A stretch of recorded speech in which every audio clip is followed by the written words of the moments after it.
Shalom, salam sejahtera untuk kita semua. Saya Yasinta Maria Murni. Kali ini saya akan menjelaskan kembali apa yang saya pahami terkait dengan pidato kebudayaan dari Bapak Hilmar Farid. Seperti yang dijelaskan oleh beliau bahwa Indonesia merupakan negeri maritim atau biasa disebut dengan negara kepulauan yang kaya, di mana kekayaan ini berada pada perekonomian masyarakat Indonesia, khususnya kekayaan akan sumber daya alam yang beragam, baik yang berada di daratan, daerah pesisir, maupun di lautnya. Mengapa Indonesia disebut negara kaya dengan kekayaan alam? Pastinya kita tahu bahwa 90 dari 100% tenaga kerja Indonesia memiliki kekayaan dari berbagai bidang yang mempunyai penghasilan yang cukup. Selain itu juga, Indonesia dikenal juga dengan negara yang memiliki pantai terpanjang di dunia setelah Kanada.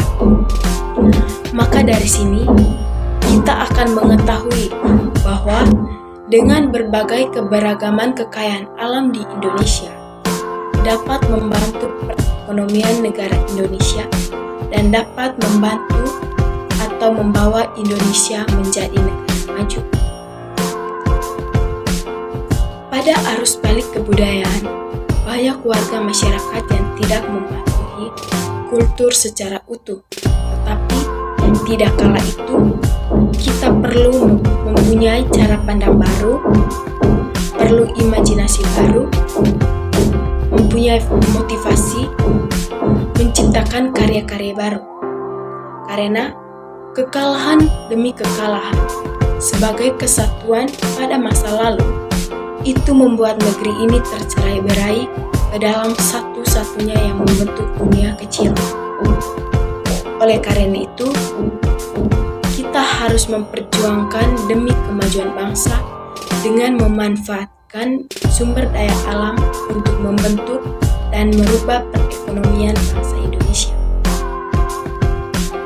Pada pidato ini juga beliau mengatakan bahwa ada beberapa fakta pembangunan yang meningkat 3 kali lipat, seperti pembangunan yang bertumpu pada daerah berhasil meningkatkan PDB per kapita dari USD 1.161 pada tahun 2004 menjadi USD 3.556. Tetapi pada saat bersamaan, indeks pembangunan manusia kita merosot dari 0,697 menjadi 0,649 pada waktu yang sama. Ketimpangan sosial juga meningkat seperti terlihat dari distribusi pendapatan masyarakat itu. Diperkirakan 20% penduduk terkaya di negeri ini menguasai hampir separuh pendapatan nasional, sementara 40% penduduk miskin menguasai hanya 16% dari pendapatan nasional. Seperempat dari 40% penduduk termiskin itu tergolong orang dengan pengeluaran di bawah garis kemiskinan. Dalam bahasa yang lebih lugas, yang kaya semakin kaya, miskin semakin. Ketimpang geografis juga meningkat daerah seperti Kalimantan Timur dan Jakarta dengan daerah yang berpendapatan sangat rendah seperti Nusa Tenggara dan Sulawesi Barat. Saya kira bukan kebetulan bahwa daerah yang berpendapatan tinggi itu kehidupan ekonominya bertumbuh di daratan, yakni kehutanan, pertambangan, pajak kendaraan, sementara daerah yang berpendapatan sangat rendah adalah gugus kepulauan di kawasan timur seperti Nusa Tenggara Timur, Maluku, dan Maluku Utara. Beliau mengatakan benar bahwa dalam pidato Presiden Jokowi, ada pidato pertamanya sebagai pada tanggal 20 Oktober, lalu mengatakan bahwa kita telah lama mengunjungi laut. Pertanyaannya kemudian, apa yang membuat kita sampai pada kata seperti itu?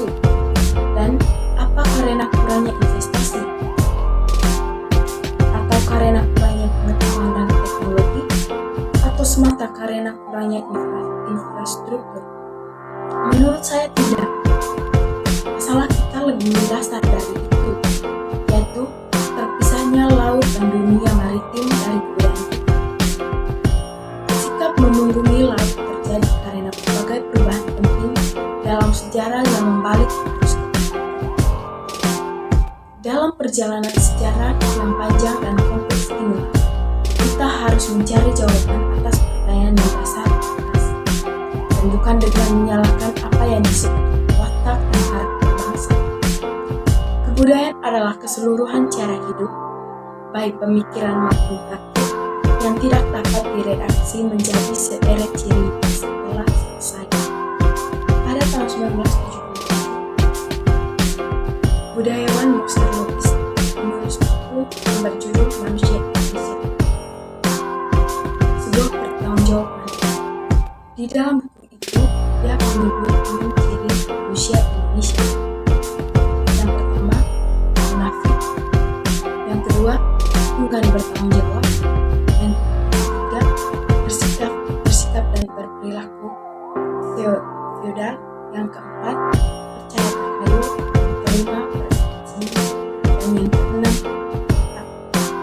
Tapi dalam daftar ini masih bisa kita perpanjang dengan bermacam ciri negatif lain, seperti memenang sendiri, tidak bisa menghargai waktu, cepat puas diri, tidak konsisten dalam pekerjaan, menjilat ke atas dan menindas ke bawah, mencuri kesempatan dalam kesempatan, dan sebagainya. Dan memang tidak sulit bagi kita untuk menjumpai berbagai ciri negatif itu dalam kehidupan kita sehari-hari.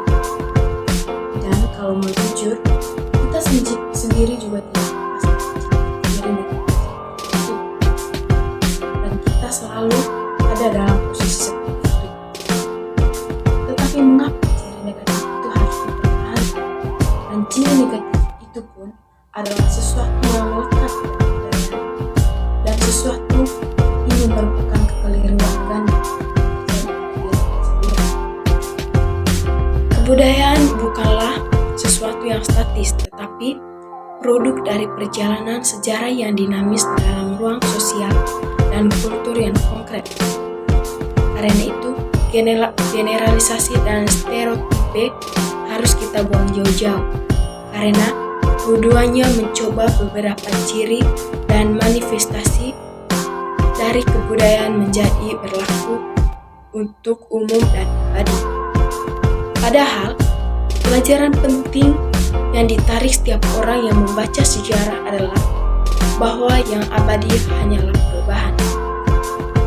Karena itu pula, usaha untuk menelusuri jejak sejarah dari arus balik kebudayaan yang membuat kita dalam keadaan seperti sekarang tidak bisa bersandar pada kisah Majapahit dan Sriwijaya atau kisah ketangguhan pelaut Mandar yang dengan kapal Sandegu bisa mengurangi samudra.